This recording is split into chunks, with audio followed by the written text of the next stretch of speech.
Akankah seorang Prabowo memberi sanksi atau memecat Fadlizon? Menurut saya, rasanya itu tidak mungkin terjadi, karena Fadlizon dan Prabowo Subianto adalah sahabat sehati yang persahabatan mereka sudah terjalin sejak era Orde Baru, di mana waktu itu Prabowo masih aktif menjadi tentara. Dan berdirinya Partai Gerindra juga tidak terlepas dari perjuangan Fadlizon.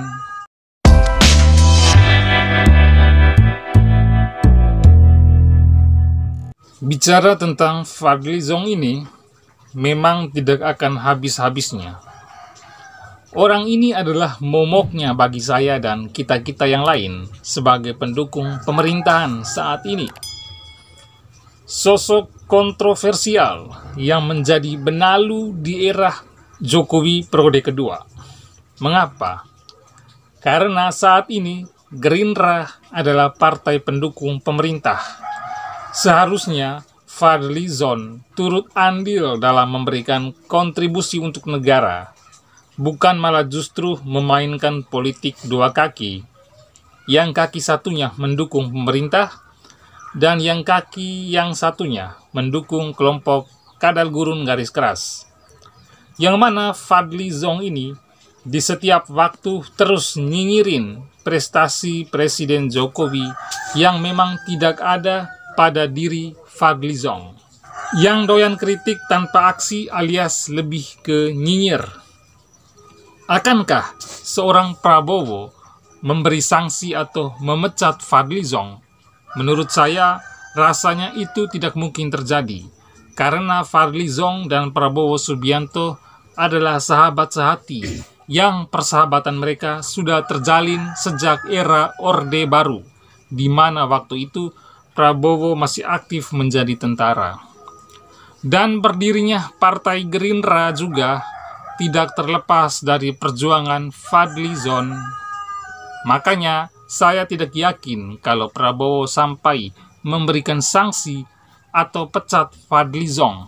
Mungkin tegur saja sih iya. Politik dua kaki yang selama ini selalu dimainkan Fadlizon ini seakan-akan mendapat restu dari Gerindra.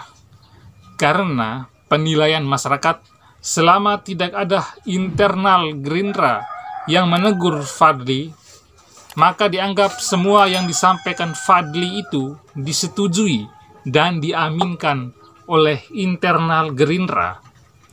Walaupun sudah dibantah oleh pihak Gerindra kalau nyinyiran yang disampaikan Fadlizon adalah pendapat pribadinya si Zong dan tidak mewakili suara Gerindra. Oke, kalau internal Gerindra sudah membantah seperti itu, tapi kenapa Fadlizon terus nyinyir atas nama pribadinya? Setelah saya selidiki, nyinyiran Fadli itu adalah untuk menjaga konstituennya. Perlu diketahui bahwasannya Fadlizon adalah anggota DPR dari Dapil Bogor dan sekitarnya. Dan daerah tersebut adalah sarangnya pendukung FPI, HTI, Khilafah, teroris, dan mayoritas pemilih Fadlizon adalah memang dari kelompok garis keras yang merupakan pro FPI, HTI, Khilafah, teroris itu. Makanya tidak heran kalau Fadlizon terus nyinyirin pemerintahan Jokowi. Pokoknya, Fadli ini harus berbeda dengan yang lain, biar semakin disukai oleh kelompok garis keras tadi. Karena musuhnya kelompok garis keras ini adalah pemerintahan Jokowi. Makanya, kita sering mendengar kalau Fadli dukung FPI, HTI, bela teroris, membuat narasi Islamfobia, bela kotak amal yang digalang oleh kelompok teroris, sampai-sampai kini Fadlizon diangkat oleh kita sebagai bapak pelindung teroris. Oke, saya akan coba jelaskan lagi terkait sikap Fadli yang memang untuk menjaga konstituennya tadi. Seperti yang sudah saya sampaikan tadi, kalau Fadli ini selalu nyinyirin pemerintahan untuk menjaga konstituennya.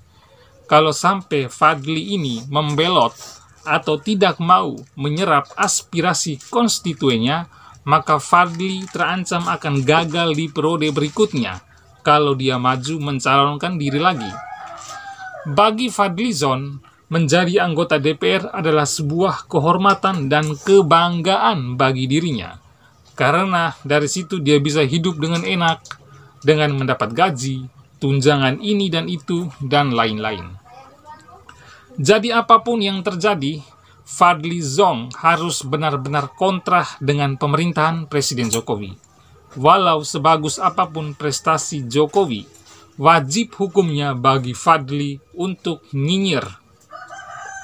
Di sisi lain, kalau menurut pendapat saya, dari sikap Fadlizon itu juga, bukan hanya Fadlizon saja yang mendapatkan keuntungan dari konstituennya, yang dari kelompok garis keras tersebut, tapi juga mendapat keuntungan untuk Partai Gerindra secara umum juga.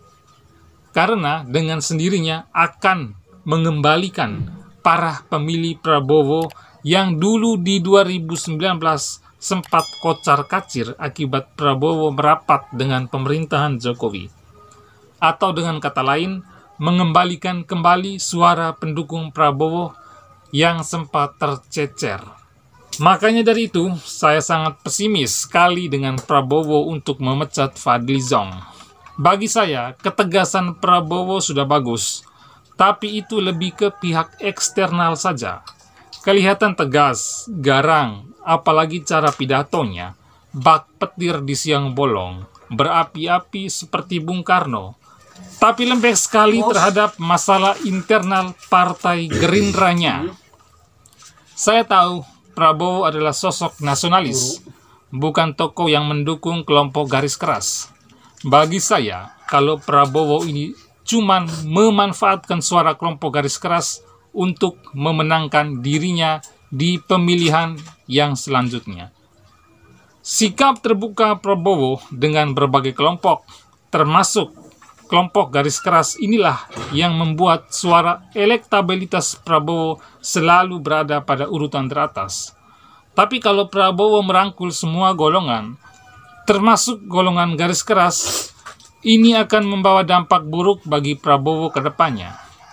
Karena kelompok nasionalis akan meninggalkan Prabowo dan akan mencari calon pemimpin yang sama nasionalis juga, tapi yang menjadi musuhnya kelompok golongan garis keras. Nah, ketika membaca berita tentang Fadlizon mendapat teguran dari Prabowo, saya rasa biasa saja.